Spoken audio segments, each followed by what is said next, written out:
Rising electricity bills. Why your power bill is increasing and what governors are doing about it. As electricity costs continue to climb, the chorus of critics targeting the regional power grid is growing louder. Capital letter Ohio Politics, published July 31, 2025, 8 a.m. by Laura Hancock, Cleveland.com. Rotunda rumblings, grid under pressure.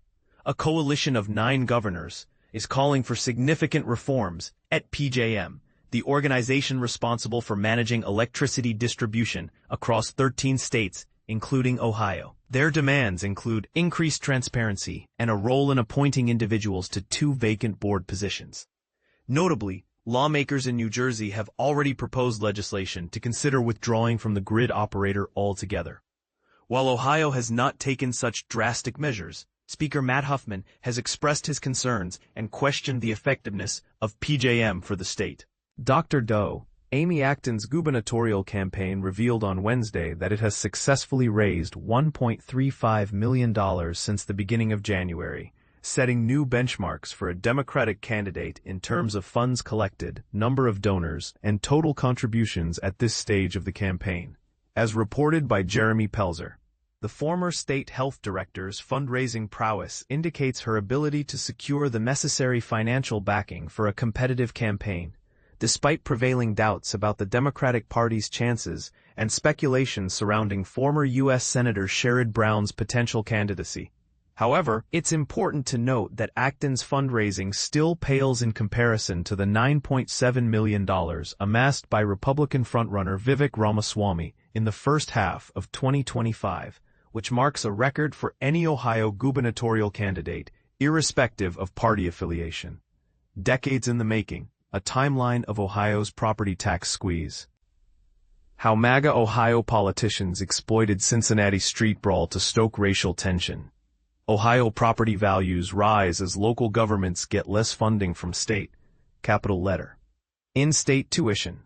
Miami University has announced a new reciprocity agreement with 29 counties in Indiana, allowing eligible Indiana students to benefit from Ohio resident tuition rates. Laura Hancock has explored other reciprocity agreements that enable Ohio students to study out of state.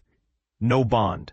An administrative judge has denied bond for Ayman Soliman, a former chaplain at Cincinnati Children's Hospital, keeping him incarcerated while the federal government seeks to deport him. The government claims he has ties to a terrorist organization. A statement his legal team argues is a misinterpretation of academic publications. Nomination approved. The U.S. Senate has confirmed the nomination of Ohio Solicitor General T. Elliot Geiser to lead the U.S. Department of Justice's Office of Legal Counsel.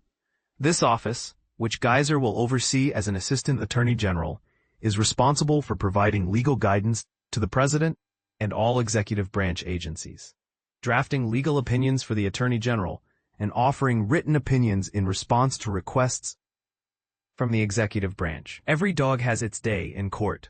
Ohio Attorney General Dave Yost has filed a lawsuit against Michelle S. Frank, the founder of a now-defunct nonprofit organization, Pausable Angels, Inc., which was intended to assist disabled Ohioans in obtaining service dogs.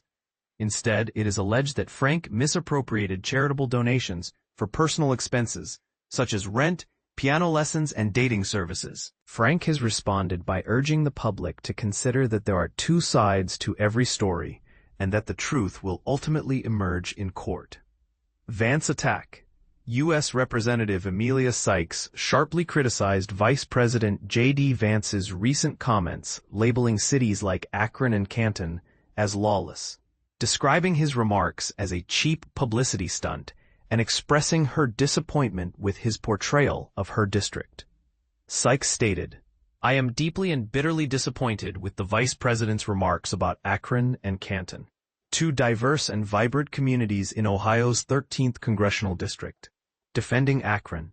During a visit to Canton, Vice President J.D. Vance suggested that downtown Akron is a dangerous area where residents hesitate to dine due to insufficient law enforcement. However, local officials argue that he is relying on outdated stereotypes about a city that has made significant progress in enhancing safety and appeal. Akron Mayor Shamus Malik stated that Vance's comments do not reflect the current reality. Price surge. The average electric bill for Ohio households has increased by $32 compared to July 2015, according to an analysis by Jake Zuckerman of Signal, Ohio. This rise in costs can be attributed to various factors, including the establishment of new data centers that consume large amounts of power and a backlog in government approvals for new power plants, particularly those focused on renewable energy, as older fossil fuel plants are phased out. Yes, we can. The primary political action committee supporting Ramaswamy's campaign, Victors Not Victims, reported raising $16.8 million in the first half of 2025. This total includes a substantial $10 million donation made by billionaire Jeff Yass, a prominent Republican donor from the Philadelphia area. Yass's contribution is reminiscent of a previous $10 million donation made by PayPal founder Peter Thiel to a super PAC that played a crucial role in Vance's election to the U.S. Senate in 2022. Lobbying lineup. 5 organizations from the hospitality sector have lobbied on House Bill 96, which pertains to the 2-year state budget bill. 1. Ohio Restaurant Hospitality Alliance. 2. Ohio Hotel Lodging Association. 3. Airbnb Inc. 4. Convention Visitors Bureau of Greater Cleveland. 5.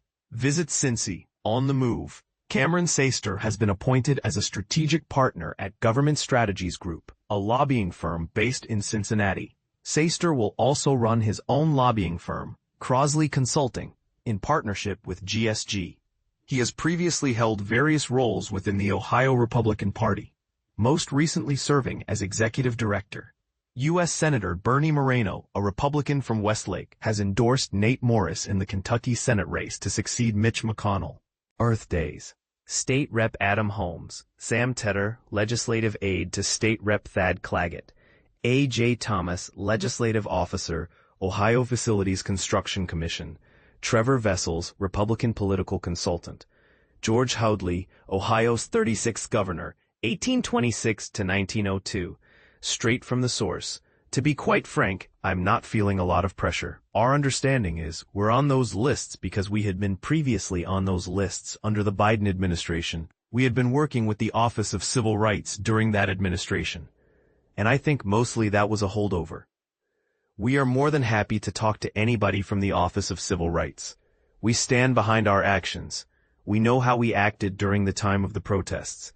We never had an encampment here at Ohio State. Ohio State University President Ted Carter on Face the Nation, discussing the university's inclusion on a list of 60 colleges under investigation for anti-Semitism by the Trump administration. Capital Letter is a daily briefing that provides concise and timely information for those who are deeply invested in the decisions made by state government.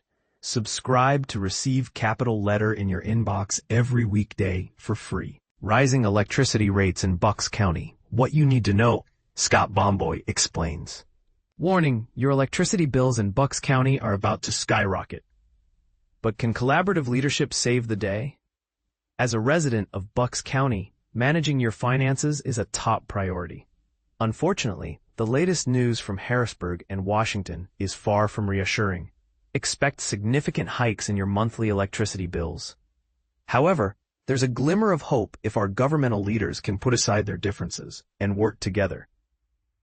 As the financial chair of Perkasie Borough Council in Upper Bucks County, I've had a front row seat to the intricacies of electricity distribution.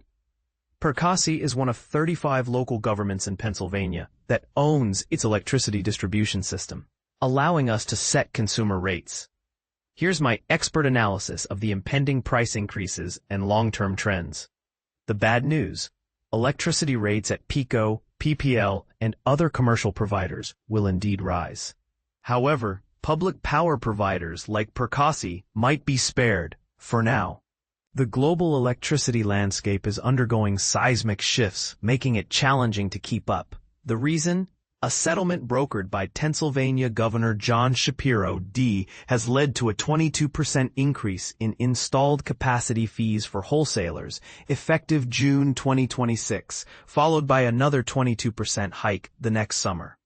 These federally mandated fees will be passed on to consumers, resulting in an estimated 5% automatic rate hike in your monthly bills. On top of your regular electricity supply costs. The backstory. Last July, the PJM interconnection guaranteed these rate increases for Bucks County residents. The new fees stem from an auction that saw capacity rates skyrocket by 568%. Governor Shapiro's subsequent complaint to the Federal Energy Regulatory Commission, FERC, led to a settlement reducing the maximum auction price by 35%. Percy's advantage. After over a year of public discussions, Percy Borough is well positioned to absorb the Shapiro settlement fees, thanks to our forward-thinking leadership and pre-purchased electricity supply at reduced rates. However, this might change after the November elections. The not-so-fortunate PCO and PPL customers won't be as lucky. Both companies answerable to investors will pass the federally mandated fees to consumers. PECO has already matched Percy's 2025 rate hike, with PPL likely to follow. The bigger picture. Long-term trends point to a power struggle between state governments, the federal government, and for-profit companies for control of the electricity markets. The surging demand for electricity from artificial intelligence and Bitcoin data centers will intensify this contest. Controversy alert. Did the Biden administration's incentives for renewable energy sources backfire by creating an electricity supply shortage? Should Amazon and Microsoft's decision to purchase nuclear plants in Pennsylvania set a precedent for other corporations? Lost in the drama, two crucial facts are often overlooked. 1. Rising electricity prices hurt real people. Fixed-income families and small businesses will bear the brunt of these increases. 2. Pennsylvania's electricity paradox. As the largest electricity exporter in the United States, prices should be cheaper, not more expensive. The call to action. Until our state and federal leaders put aside politics to address these pressing issues, we'll all pay the price for indecisive leadership. Encouraging signs, such as the recent $90 billion Energy Investment Summit and bipartisan efforts to increase accountability at PJM, offer hope. But we must demand more from our leaders. Now it's your turn. Do you think collaborative leadership can mitigate the effects of rising electricity prices? Should corporations play a larger role in ensuring energy security? Share your thoughts in the comments below. About the author? Scott Bomboy serves on Percy Borough Council and chairs its financial committee.